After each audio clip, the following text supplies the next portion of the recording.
د سپیڅلي خدای تعالی په نامه سلام، وخت مو په خیر عزتمندو لیدونکو. یوسف خان لالی یم.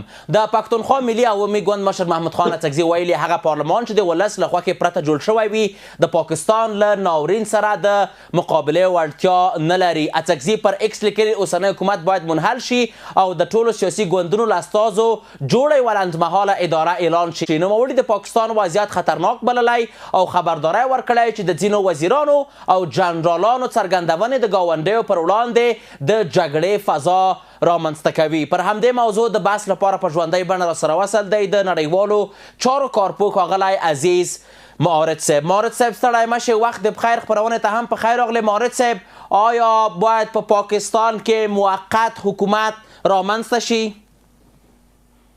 مننه جناب لالی صاحب. لومړی تاسو حقیقي همکاران ته لیدونکو اورېدونکو ته سلامونه احترامات وړاندې کوم. وعلیکم سلام. دا یو مطلقاً یو واشه د ضرورت ده، ډېر اړین ده چې پاکستان کې باید تغییرات راسي او د خلکو د خوښې او د سیمې د خوښې یو حکومت به دلته موجود وي چې حداقل دغه سیمه په امن کې د ملت د خپله د پاکستان مختلفې صوبې دوی ته حق و عدالت ورکړل شي. بله. او دا ناورین چې دوی هم د لاسوهنې چې په افغانستان او په هند او په ایران د کې د مخنیوي به هم وشي.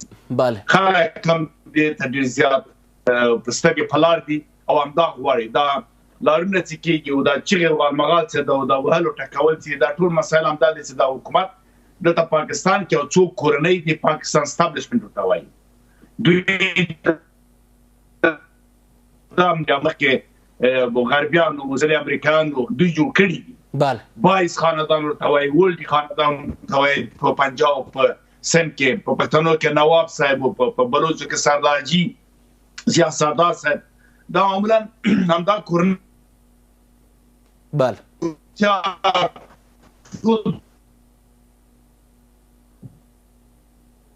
ترکیب دي هم دوی او څوک ته په پټه. بله. بله صاحب اورئ؟ بله بله مهرباني. او دماغ راځي؟ مهرباني. په پاوز وایسای په حکومت ګورم دا نواز شریف کورنۍ د مسلم لیگ ده.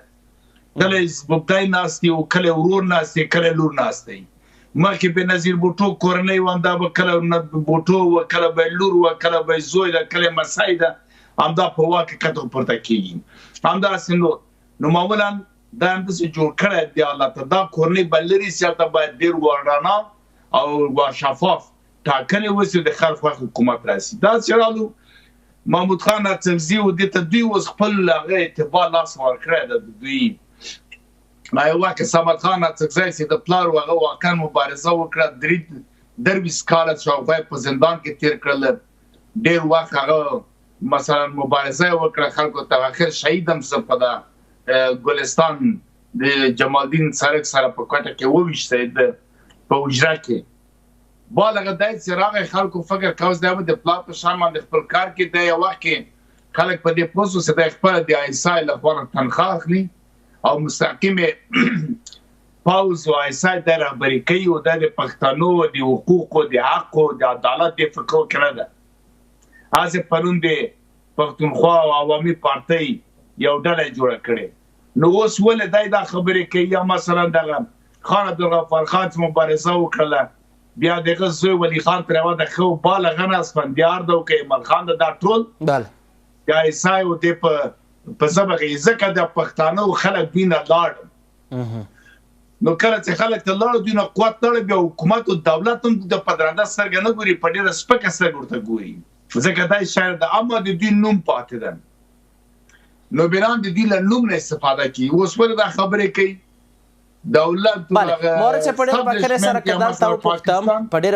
کدل ته وپوښتم د مسئلې یو بل اړخ ته که راشو، پرون د پاکستان د پوځ ویاند بېلابېلې څرګندونې کړې وې، په اسلامي امارت باندې تور لګولی و چې د اسلامي امارت ویاند ښاغلي مجاهد هم ورته ځواب ورکړی دی. کومه ژبه چې پرون د پاکستان د پوځ ویاند وکاروله، فکر کوئ دغه ژبه د یو پوځ د ویاند ژبه وه او یا هم په ټوله کې ډیپلوماټیکه وه او که نه په ټوله کې تورونه او غیر ډیپلوماټیکه ژبه وکارول شوه؟ ګورئ په ټولنیز تشکیل تر ټولنیزو مسایلو کې ترکیباتو کې یا په قومي مسایلو کې د مملکت په حق باندې خبرې کول هغه ناسم مال څرګندواله یا معلومات وړاندې کول دا مستقیم مداخله او دښمني د غرضامیزه چلند ده، یعنی دا مستقیم مداخله ده. نو بنان دې ته ضرور نه ده داول خدای پوځي ده، یو پوځی باید خپل حیثیت و عزت وسه، ځکه دی ویان هم و د پوځ او که ملکی کسان اداري چارواکي دا کار کوي دې نه باید ډډه وکړي. دا نه ډیپلوماټیک اصول دي او دا خلاف د نړیوالو اصولو که چېرې رعایتېږي مراعاتېږي د هغه خلاف دي، ځکه د په کورنۍ د چا په ټولنیزو چارو کې، په قومي مسایلو کې، د خلکو په کورني ژوند کې مداخله کول دا خره ده. ته پوځي که چېرې په تا پوځي حمله کړي یا کوم خطر امنیت ګورې ته راځه خبره وکړه. سیاسون دې ورته د سیاست په اړه باید خبرې وکړي. دا وړې وړې مسایل دوی ځان ورځ په ورځ سپکوي. پوځ سپکوي وایي موږ د 4 ټي ډي پي زونه لرو، یعنې نه ماتم کار کوي، نه وسله کار کوي، نه پوځ کار کوي، نه بل نه امنیت دی، بس نه د دوران کرکړ ساتلی سو. دا په خپله دوی اقرار دوی په دې خبره نه پوهېږي، په ډیپلوماټیکه ژبه دا خبرې به نه کارول سي. نور شکایت له طالبانو مثلا له امارت اسلامي نه د پخوانیو نور کې دا خو تا سره په خپل وطن کې و، نو هلته هغه وخت کې د ولې شکایت نه درکوي، یعنې ولې داسې تغییرات راته راځي، یعنې دوی سیاست هم ضعیف ده. خبرې یعنې سمې نه دا چارواکو سپکواله کوي. یوه خبره وخت ما کوله نو بنان د هغه چې محمود خان عزیزي او بلبل نه د حکومت د تغییر پک راپورته کېږي، دا سم پرېکړه بهر سوې ده، دا حتما پرېکړه سوې ده په بهر په غربي نړۍ کې دوی ته ایسایت دوی ته وظیفه ورکړه سوې ده، دوی یو دم نسي کولی چې حکومت تغییر کړي.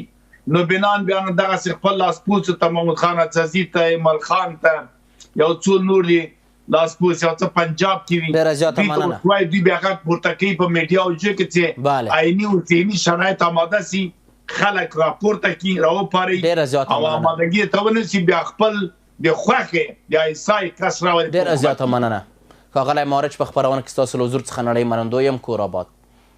دا سلام.